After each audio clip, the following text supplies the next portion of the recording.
Fakta, Beb. Mau percaya silakan, yang tak percaya tengok aja nanti. Dapat duit, beli cincin. Dapat duit, beli cincin. Dapat duit, beli cincin. Dipakai ke pasar, beli kangkung. Nunjuk kangkung, berapa ya seikat? Asal pergi undangan, leher gatal. Gatal ya. Asal pergi undangan, nengok jam. Jam berapa ya? Begitu mati meninggal dunia. Ada orang Islam mati membawa gelang? Ada orang Islam mati bawa rantai? Ada orang Islam mati bawa subang? Ada orang Islam mati bawa anting? Yang dulu beli gelang berbunyi asal lewat di depan rumah banyak atuk-atuk masuk paret, kerincing kerincing kerincing, hilang semuanya. Tapi yang kau belikan untuk marmer lantai, kau belikan untuk kabel listrik, kau belikan jendela, anak-anak belajar 1.200 anak di pesantren Ashabul Yamin, subuh, zuhur, asar, maghrib, isya, tarawih, witir, tahajud, sahur. Luas makammu seluas lapangan sepak bola. Ustadz Somad dapat apa kalau ceramah begini? Setetes dua tetes sampai juga ke kubur Abdul Somad. Ibu setuju? Insyaallah tabarakallah. Bapak Ibu yang dimuliakan Allah Subhanahu wa taala. Hidup ini lahir di atas tanah, jalan sana, jalan sini, jalan sana, jalan sini, jalan sana, batuk mati. Abdul Somad lahir ke atas tanah, ceramah sana, ceramah sini, ceramah sana, ceramah sini, ceramah sini, batuk mati. Pak polisi lahir di atas tanah, razia sana, razia sini, amankan sana, amankan sini, pensiun mati. Pejabat lahir di atas tanah, masuk kantor, keluar kantor, masuk kantor, keluar kantor, tangkap KPK dulu, mati. Tapi ada yang kekal abadi. Mana dia? Membangun pondok pesantren. Maka yang paling cerdas adalah Buya. Dunianya dapat, akhiratnya dapat. Fit dunia hasanah, wa fil akhirati hasanah. Di akhirat selamat. Tahun bara pondok kota gak Buya? 1992. Sekarang tahun 2022, 30 tahun yang lalu. Berapa alumni yang sudah tamat? Yang ada sekarang 1.200 menyebar dari Sabang sampai Timor Leste, sampai keluar negari, sampai keluar negara. Maka insya Allah kita kalau mau menumpang tuah di Ashabul Yamin, yang bisa belikan batu besar untuk cor, batu. Yang tak bisa batu, batu bata. Yang tak bisa batu bata, batu kerikil. Tak juga bisa batu kerikil, pasir. Pasir pun tak bisa, mati aja. Saya ragu Pak Ustadz, jangan-jangan nanti tanah saya, wakaf saya, sedekah saya tidak dipakaikan. Yang namanya tanah wakaf itu 3, la yuhabu, tak bisa dihibahkan, wala yurasu, tak bisa diwariskan, wala yuba'u, tak bisa diperjualbelikan. Dijual tanah murah, semeter hanya 20.000, tanah wakaf. Ada yang mau beli? Mana ada? Jadi orang yang beruntung adalah orang-orang yang sudah mengirimkan. Tapi tidak semua jamaah ini bawa duit Pak Ustadz. Nggak apa-apa, kami pakai transfer banking, mantap. Kirimkan ke nomor rekening berikut ini. Langsung buka handphone, buka Bank Syariah Indonesia, enter, tik tik tik tik tik tik tik, enter. Untuk siapa? Almarhum ayah, tik. Almarhumah emak, tik. Begitu selesai menangis. Kenapa kau menangis? Ingat ayah? Enggak. Ingat emak? Bukan. Kenapa menangis? Salah ketik. Rencana mau ngirim berapa? 0,5, 100.000. Terus ketik 1 juta. Alhamdulillah. Kenapa pula alhamdulillah orang salah ketik? Karena yang 1 juta itulah yang akan menolong di alam barzakh insya Allah. Gara-gara tak sengaja itulah akan selamat dari azab kubur. Betul? Percaya Bapak Ibu bahwa kita ini akan mati dan akan hidup lagi? Ya. Percaya? Tunjukkan sama saya orang yang pernah mati hidup lagi. Ada? Tak ada. Kenapa percaya? Datang Asy bin Wa'il. Siapa namanya? Asy bin Wa'il. Dibawanya tulang. kering, tak ada dagingnya lagi, tak ada sumsumnya lagi. Ya Muhammad sallallahu alaihi wasallam, ayuhyi rabbuka hadzal 'idhama ba'da ma baliya wa ramma. Apakah Tuhanmu bisa menghidupkan tulang ini sesudah kering, hancur, kering kerontang? Nabi Muhammad diam sampai turun Jibril alaihissalam membawa wahyu. Apa kata Allah? Qul yuhyiha allazi ansha'aha awwala marrah wa huwa bikulli innama amruhu idza arada syai'an ayyaqula lahu kun. Kita akan mati, masuk ke liang lahat, dimakan cacing tanah. Binatang yang paling tajam hidungnya bukan anjing. Binatang yang paling tajam penciumannya adalah cacing. Diteliti oleh Al-Jahiz, yang paling tajam hidungnya cacing, bisa menghirup dari jarak 1 kilometer. Tapi yang dibawa oleh Pak Polisi di airport untuk menangkap orang bawa narkoba apa? Anjing. Kenapa tak bawa cacing? Karena cacing tak bisa lari. Cacing tak punya kaki, cacing tak punya kulit, hidupnya dalam tanah. Tapi Allah beri dia kelebihan, hidungnya tajam, penciumannya 1 kilometer.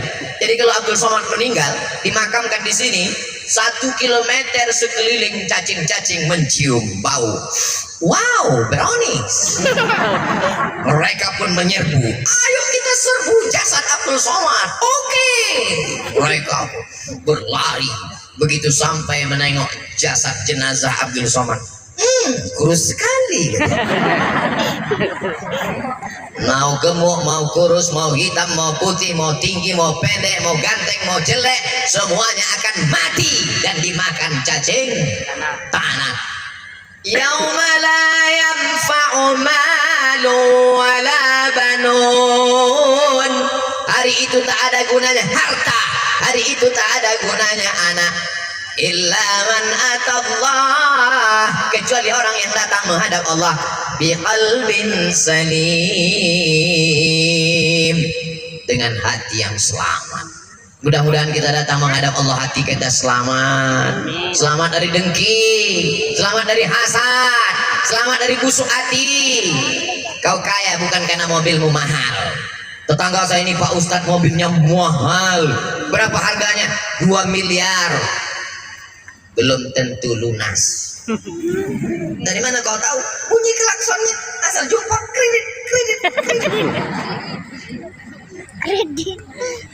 Rumahnya besar, ternyata harganya 3M. Apa arti 3M?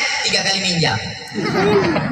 Di rumahnya tak ada yang lunas, rantang kredit, jilbab pun belum lunas. Satu-satunya yang lunas di rumah itu cuma bininya saja. Itu pun karena kata Pak Kuat tak bisa kredit. Aku nikahkan engkau dengan anakku dengan mahar sebentuk cincin emas. Pak Kuat bisa kredit? Enggak, tunai. Bapak Ibu yang dimuliakan Allah Subhanahu wa taala. Orang yang dililit hutang mati menghadap Allah, rohnya tidak diterima. Kalau dia menghadap Allah lalu kemudian dia dikatakan muflis.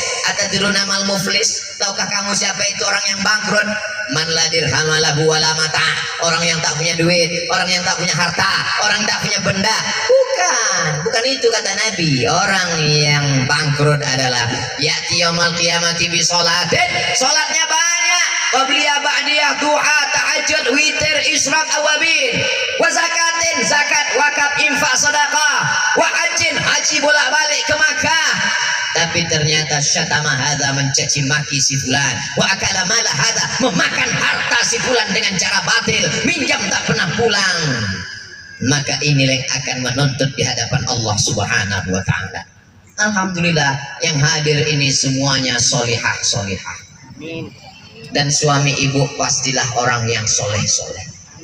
Dan mana Ustaz tahu suami kami soleh?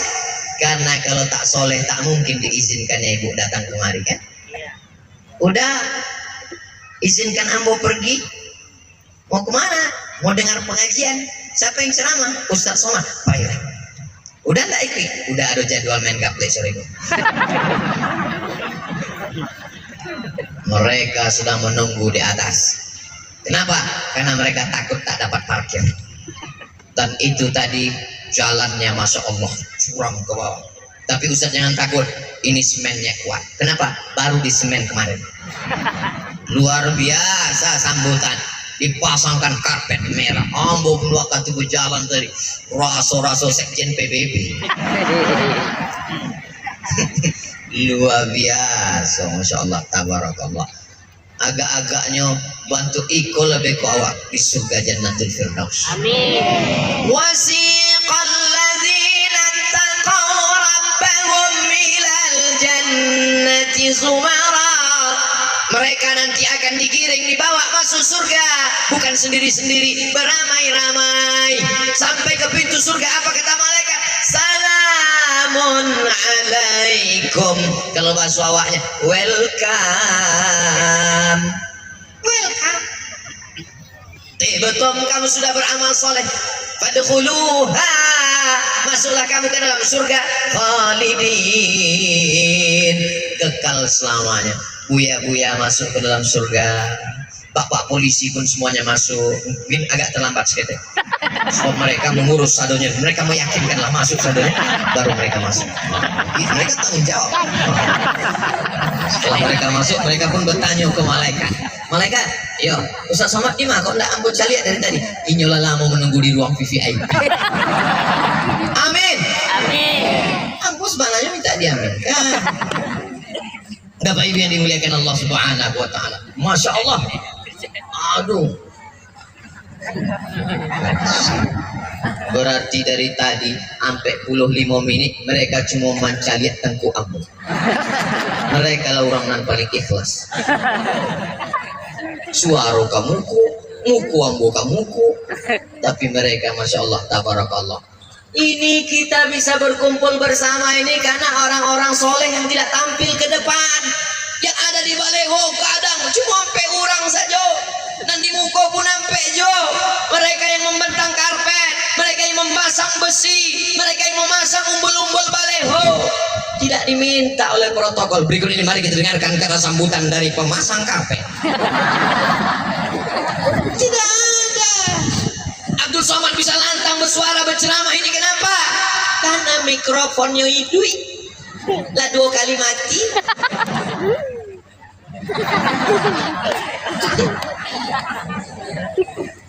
Kece teknisi mikrofon. Nah, baru aku rasa kan. Terus aku lah hebat mana. Mau mati kan? Hilang nyawaku. Bapak Ibu yang dimuliakan Allah, kita bukan apa-apa dan kita bukan siapa-siapa. Ya ayyuhalladzina amanu kutiba alaikumusiyam, diwajibkan bagi kamu berpuasa. Maka kita melaksanakan fikih. Kalau akidah tadi kita ikut Imam Abul Hasan Al-Asy'ari, dalam masalah fikih kita ikut Imam. Nan paling tua namanya Imam Abu Hanifah, Imam Hanafi, meninggal tahun 150 Hijrah. Nan kedua namanya Imam Malik bin Anas, makamnya di Baqi di samping Masjid Nabawi, meninggal tahun 179 Hijrah. Nan ketiga namanya Imam Muhammad bin Idris Syafi'i, meninggal tahun 200 sampai, makamnya di Kairo Mesir. Panjang umur, sehat badan, mudah-mudahan Ustaz Wirsa bisa membawa awak ke makam Imam Syafi'i. Amin. Nan keempat namanya Imam Ahmad bin Hambal, makamnya di Baghdad, Irak, meninggal tahun 241 Hijrah. Ikolah sampai Imam Ahlus Sunnah wal Jamaah. Saya tidak mau ikut Hanafi, saya tidak mau ikut Maliki, saya tidak mau ikut Syafi'i, saya tidak mau ikut Hambali. Terus saya langsung ke Quran dan Sunnah. Kalau ada orang mengecek bantu iko, berarti inyo imam mazhab nang kadimo. Sebab kita semua mengikut imam-imam mazhab. Kulu, makanlah. Wasrabu, minumlah. Makanlah, minumlah sampai bila hatta yatabayyana lakumul khaytul abyadu minal khaytil aswadi minal fajr, sampai terbit fajar. Terbit fajar itu azan subuh. Jadi waktu ambo 2 tahun di Maroko, indah ada imsak, nggak ada imsak, nggak ada sirine bantu ditampe awak.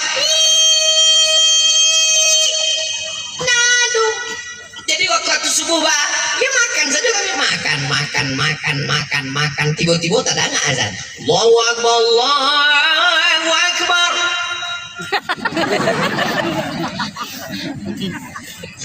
Kalau ditelan batal puasa, indak ditelan mubazir. Mantapnya mazhab Syafi'i. Datang orang bertanya ke imam sahabat Nabi Anas bin Malik, serumah dengan Nabi 10 tahun. Wahai Sayyidina Anas bin Malik, yo, aku serumah dengan Nabi Muhammad SAW 10 tahun. Nabi Muhammad itu berhenti makannya bilo agak-agak 50 ayat sebelum azan subuh. Maka di agak-agak 50 ayat sebelum azan subuh itulah waktu imsak yang 10 menit. Jadi kalau azan subuh jam 5, maka jam sampai 50 babunyi sirine, maka awak pun gosok gigi fresh segar. Azan awak tidak ragu, sebab kalau mulut berisi nasi ragu. Iko bakwanku masuk pindah. Mazhab Syafi'i ihtiyatnya lebih tinggi. Ihtiyat itu apa? Kehati-hatiannya. Aula mastumun nisa, kalau kamu menyentuh perempuan, menurut mazhab Hanafi kalau menyentuh perempuan tak batal, karena makna la mastumun nisa bukan menyentuh, maaf jima baru batal. Kalau menurut mazhab Maliki menyentuh perempuan kalau tak nafsu tak batal.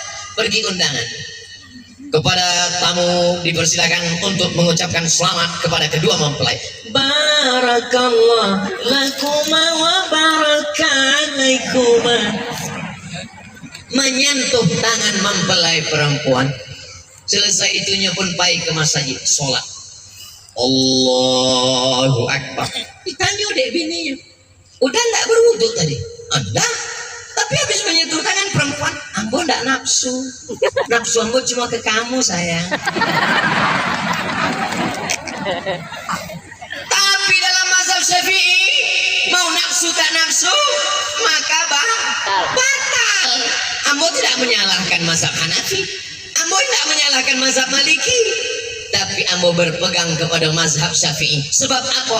Lebih tinggi kehati-hatiannya, dan andai berbisik setan kepada ambo waktu ambo salat, Allahu Akbar, datang setan berbisik, uduk kau batal, uduk kau batal, uduk kau batal, uduk kau batal. Hati ambo menjawab, ambo ndak nafsu, ambo nafsu. Kata setan, ada nafsu seketik, ada seketik. Tapi kalau ambo pakai mazhab Syafi'i, uduk kau batal, uduk kau batal, uduk kau batal. Aku sudah uduk lagi setan. Awak bukan menyalahkan mazhab yang lain. Begitulah halusnya Imam Syafi'i. Memang Imam Ahmad bin Hanbal hafal hadis, maka dia bergelar Amirul Mukminin fil hadis. Kitab yang paling gadang namanya Musnad Ahmad bin Hanbal, sampai 10.000 hadis di dalamnya.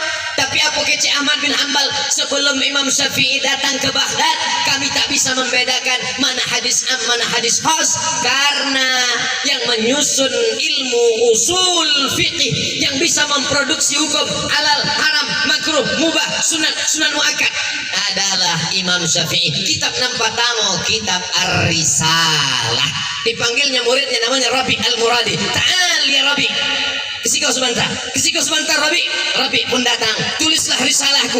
Imam Rabi pun menuliskan ucapan Imam Syafi'i 300 halaman jadi satu kitab Ar-Risalah. Tidak pernah menengok www.google.com. Sini semua di kepalanya. Begitulah hebatnya. Jadi kalau ada orang kini mengatakan saya tidak mau bermazhab, mazhab itu hanya fanatik, mazhab itu hanya orang bodoh, mazhab itu hanya ikut-ikutan saja. Imam Syafi'i manusia, saya manusia. Imam Syafi'i makan, saya makan. Imam Syafi'i tidur, saya tidur. Imam Syafi'i boleh bermazhab, maka saya pun boleh menjadi imam mazhab. Syafi'i nan manum. Imam Syafi'i kalau nyepai ke masjid, diambilnya kapas, disumbeknya talingonya. Sebab apa? Ditanya orang, wahai Syafi'i, ya, kenapa kau sumbat telingamu? Karena ambo dari rumah sampai ke siko, sado orang nan mengecek di tengah jalan, ambo inget. Imam Syafi'i kalau membaca kitab ditutupnya halaman niko, dibacanya siko. Kenapa ditutup Syafi'i? sebab kalau ambo caliak naniko ambo pun ingin masuk di buka kapal awak lah 50 menit ambo ceramah, jangankan bapak ibu ambo nan ceramah pun ndak ingin entah apa ambo kecil. Kalau disuruh ulang lagi dari awal ndak ingin bu. Alhamdulillah aduh don sana awak dari Japang dan mainge-ingekan awak namanya Sony.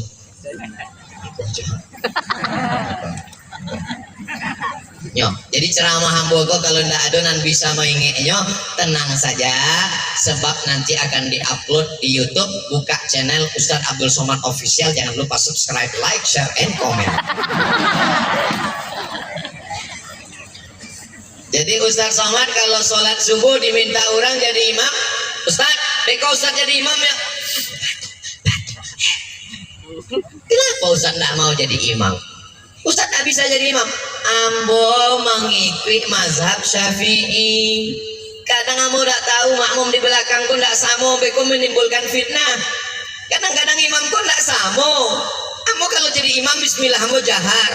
Bismillahirrahmanirrahim.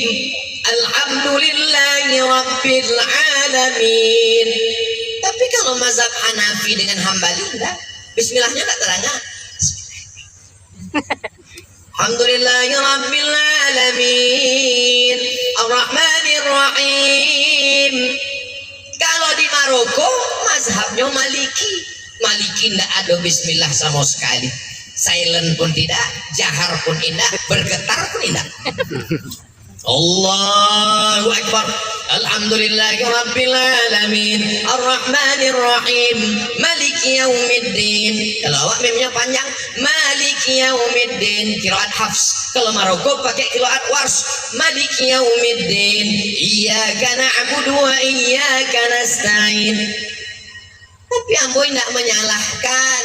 Tapi ketika awak di tengah masyarakat yang bermazhab Syafi'i, ambo pulang dari Maroko, guru-guru ambo bermazhab Maliki, ambo ketua masjid dan sholat subuh imam di masjid dekat rumah ambo, tiba-tiba ambo pakai mazhab Maliki.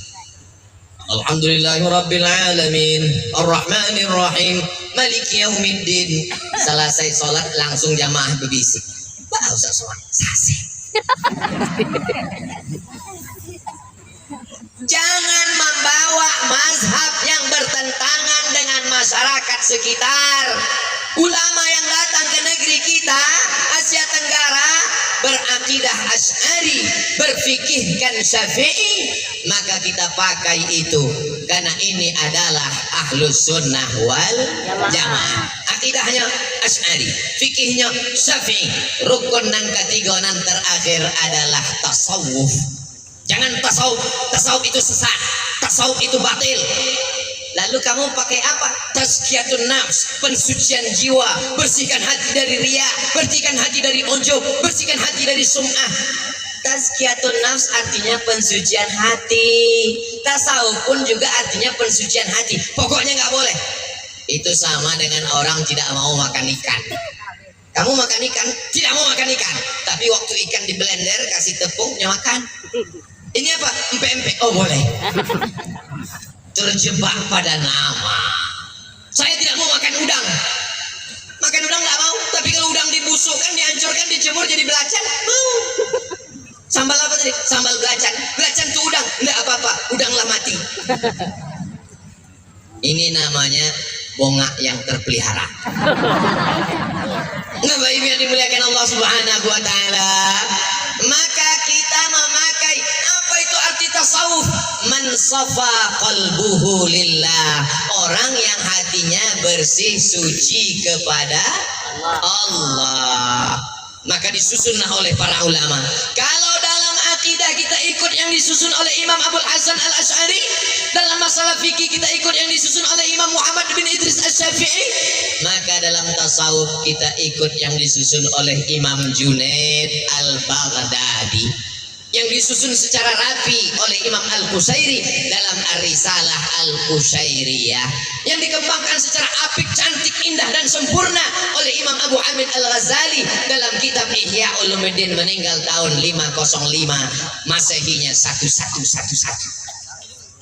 Maka di setiap pondok pesantren dikaji Ihya Ulumuddin. Tasawuf kita adalah tasawuf sunni, tetap mengamalkan sunnah-sunnah. Kalaupun bertarekat, maka tarekatnya adalah tarekat Ahlus Sunnah wal Jamaah. Abdul Qadir Al-Jilani, tarekat Qadiriyah. Imam Bahauddin An-Naqsyabandi, tarekat Naqsyabandiyah. Imam Abdul Hasan Asy-Syazili, tarekat Syaziliyah. Imam Ahmad At-Tijani, tarekat Tijaniyah. Imam Muhammad Abdul Karim Samman, tarekat Sammaniyah. Mereka inilah para ulama yang sampai kepada generasi kita sekarang, maka kita tinggal mengikut guru-guru kita saja, insya Allah. Nanti kalau ada orang bertanya, apa isi ceramah Ustaz Somad tadi? Entah apa sih. Nang pertama dijalehkannya akidah, nang kedua dijalehkannya fikih, nang ketiga dijalehkannya tasawuf, bahwa tarekat tasawuf tidak boleh keluar daripada syariat. Takhribul batin, takhribul zahir, bentuk zahirnya kacau balau, bentuk zahirnya hancur lebur. Wa imaratul batin, tapi batinnya tetap menjaga hubungan dengan Allah, jangan dipotong, ada ujungnya. Apa bunyi ujungnya? Ma'al tizamis syariah, tetap berpegang kepada syariat. Kamu nggak sholat kurang syariat, ambo kalau sampai pada hakikat lah itu ya. Sholatnya mana? Sholat ambo sholat batin. Beko kalau ada suami ibu ikut aliran ibu berang atau marah? Jangan berang, jangan marah, diam saja. Udah nggak sholat subuh, sholat ambo cukup ruh saja di Masjidil Haram. Udah nggak sholat zuhur, ambo bersama Rasulullah di Masjid Nabawi. Batin ambo, zahir ambo memang kacau balau, tapi batin ambo luri. Ibu diam saja. Beko jam 1 punya bertanya, nasi lah masak? Nah, tinggal ibu jawab, nasinya ruh dah. Tidak bisa dipisahkan antara ampe syariat, tarikat, hakikat, ma'rifat. Ada mutiara yang begitu cantik dan indah di dalam kerang, kerangnya di dalam lautan. Bagaimana kita bisa ke dalam kerang, ke dalam lautan? Maka kita mesti pakai sampan. Sampannya itu syariat. Tapi sampan kalau tidak ada airnya, itu namanya sampan nyasar. Maka mesti ada air. Airnya itu adalah hakikat. Tapi kita tidak akan sampai ke dalam kalau tidak berenang. Berenangnya itu adalah tarikat, dan buahnya adalah mutiara yang terang benderang. Mutiara itu adalah ma'rifat. Bagaimana Imam Al-Ghazali sampai kepada ma'rifat? 11 tahun meninggalkan dunia dengan segala kemewahan, kehebatannya. Jabatannya tertinggi ketika itu adalah rektor di Universitas Nizamul Mulk. Lalu kemudian apa yang terjadi? Dia tinggalkan popularitas, dia tinggalkan keduniawian, dia sucikan hatinya, berpuasa sunat, berzikir, beribadah, sampai akhirnya Allah berikan ma'rifah setelah 11 tahun lamanya di satu pojok sudut Masjid Bani Umawi yang ada di Damaskus, Suriah.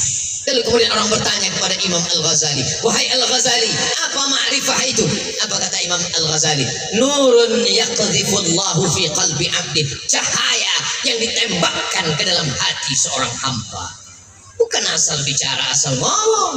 Ada cahaya yang ditembakkan, nurun yaqdhifullahu fi qalbi 'abdi, yang ditembakkan ke dalam hati seorang hamba. Ma'rifah adalah hadiah, ma'rifah adalah karunia, ma'rifah adalah kelebihan dan keutamaan yang diberikan Allah Subhanahu wa ta'ala. Akhirnya waktu juga yang memisahkan kita. Jangan kemana-mana, kita akan lanjutkan setelah yang satu ini.